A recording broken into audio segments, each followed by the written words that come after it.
Syllabus जो NCERT है उसमें तो गति से चालू किया गया है, शुरू हुआ है गति से। लेकिन हम स्टार्ट करते हैं बिल्कुल बेसिक से, जैसे कि आपको आगे चल के नॉलेज आपको पता चले। ठीक है, आप 11th में जाएंगे तो इन सब चीजों के बारे में पढ़ेंगे, तो आपको अचानक यदि उस चीज में बड़ी बड़ी चीजें आ जाएंगी तो आपको लगेगा ये सब कहां से आ गया ना। ऐसे थोड़ा बहुत आप इसमें सीखे रहेंगे तो ज्यादा ठीक रहेगा। तो चलिए हम स्टार्ट करते हैं मापन से। और मापन को न स्टार्ट करते हुए पहले हम विज्ञान को जान लेते हैं। ठीक है, विज्ञान क्या है उसको जान लेते हैं। तो विज्ञान क्या होता है, आदर्श आप बताइए, विज्ञान क्या होता है? विज्ञान हाँ हाँ,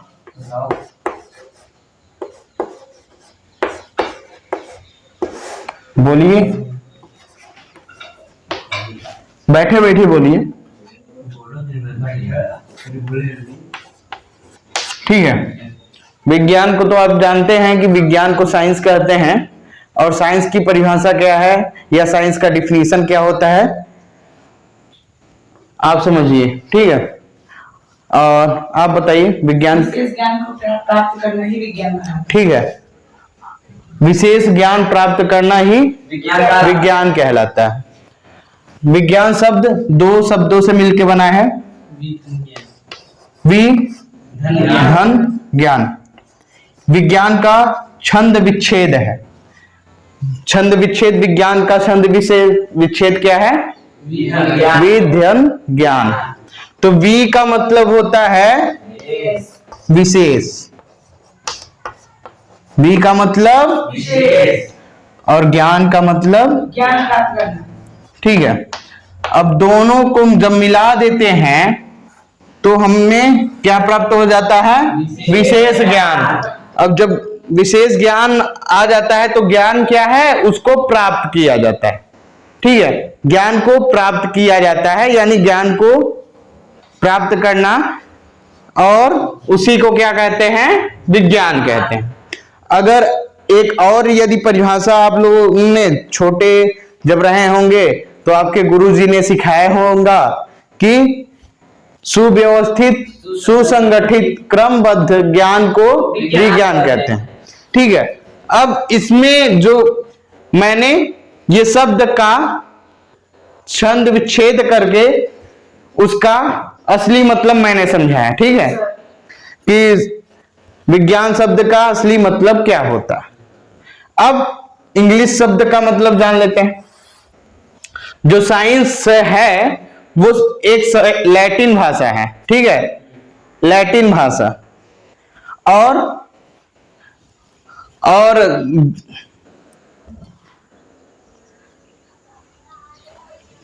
ठीक है, इसकी शब्द की उत्पत्ति लैटिन भाषा से हुई है।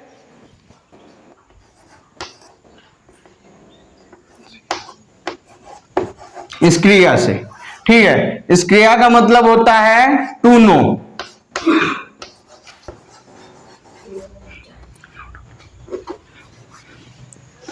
ठीक है, इस क्रिया का मतलब होता है टू नो, यानी विज्ञान को जानना, यानी विशेष ज्ञान को जानना ही विज्ञान कहलाता है।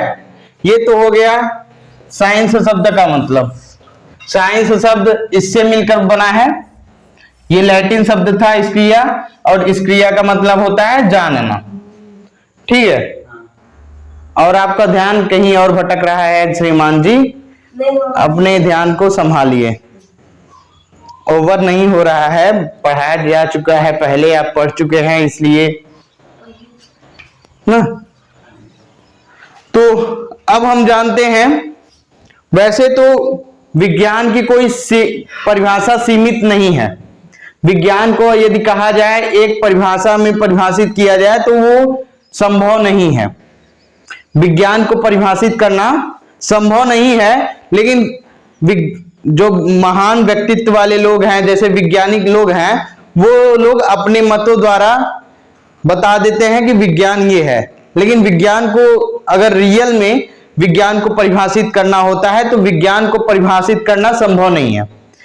यहां पर जितनी भी आपके आंखों से दिख रही हैं या जो चीजें आपके आंखों से नहीं भी दिख रही हैं वो चीज भी यहां उपस्थित है या नहीं?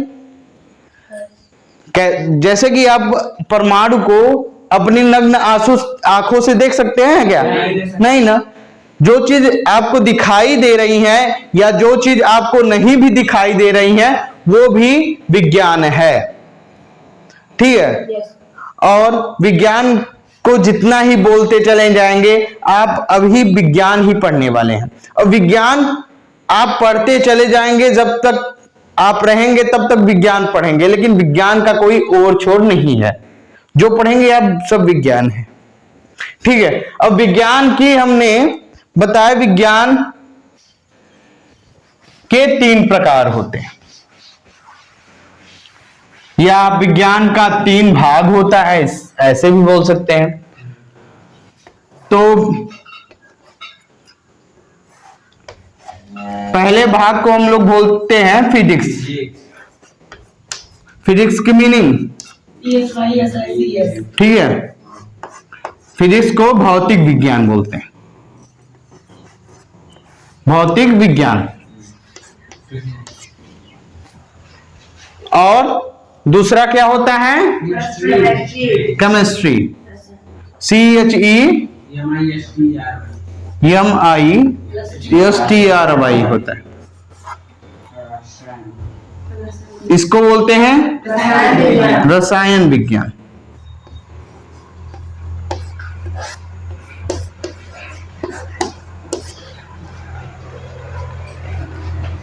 और अब क्या होता है? बायोलॉजी की मीनिंग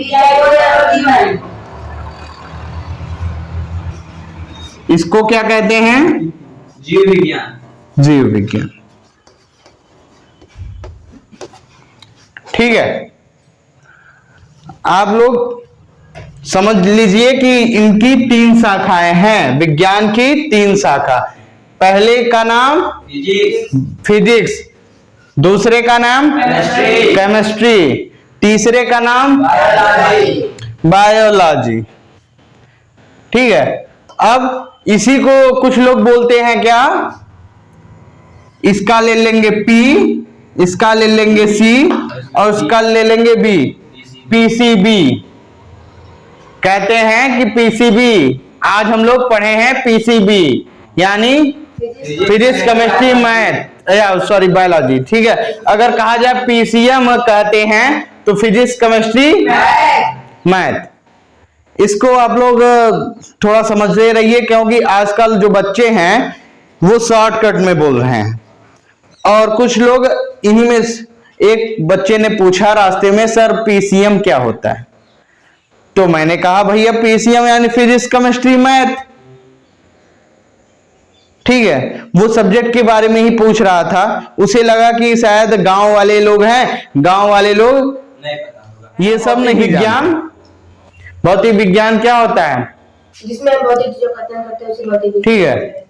भौतिक विज्ञान विज्ञान की वह शाखा है जिसके अंतर्गत हम भौतिकी में आने वाले या भौतिकी में प्रयोग होने वाले चीजों का या भौतिकी का अध्ययन करते हैं। अब भौतिकी में क्या क्या अध्ययन करते हैं? भौतिक यानी हमारा नेचर, भौतिक यानी नेचर, नेचर यानी प्रकृति। ठीक है। नेचर यानी नेचर की मीनिंग हाँ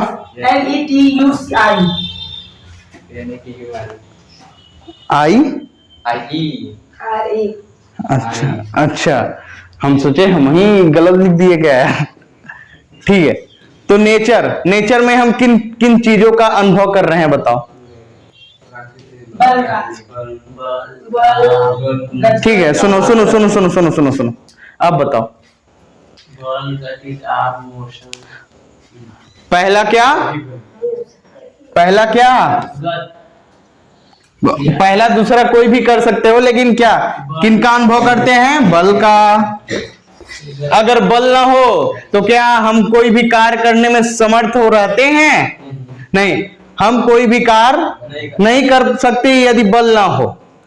अब दूसरी बात आई क्या? किसका अनुभव करते हो? गति का, ठीक है, गति का। यदि गति न हो तो क्या हम लोग कुछ कार्य जो कर रहे हैं, गति को इंग्लिश में क्या बोलते हैं? मोशन, ठीक है। मोशन यदि ना हो तो क्या हम लोग कोई कार्य सही ढंग से कर पाते, या कहीं जा पाते, कहीं चल फिर पाते? और तीसरी बात आती है, ठीक है, दाब ले लो या गुरुत्वाकर्षण ले लो, ठीक है, ठीक है, गुरुत्वाकर्षण ले सकते हो, दाब ले सकते हो, क्योंकि यदि हमारे ऊपर दाब ना हो तो हम सही तरीके से कार्य कर सकते हैं? आपको चाहे जहां भी आप जाते हैं तहां आपको दाबा ही जाता है। नीचे ही आपके ऊपर एक प्रेशर है, एक तो वायुमंडल का प्रेशर है।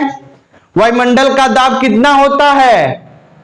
वायुमंडलीय दाब कितना होता है? लगभग 4 मीट्रिक टन, नहीं 4 मीट्रिक बराबर 1 ATM होता है एटमॉस्फेयर का, वायुमंडलीय दाब का 1 ATM।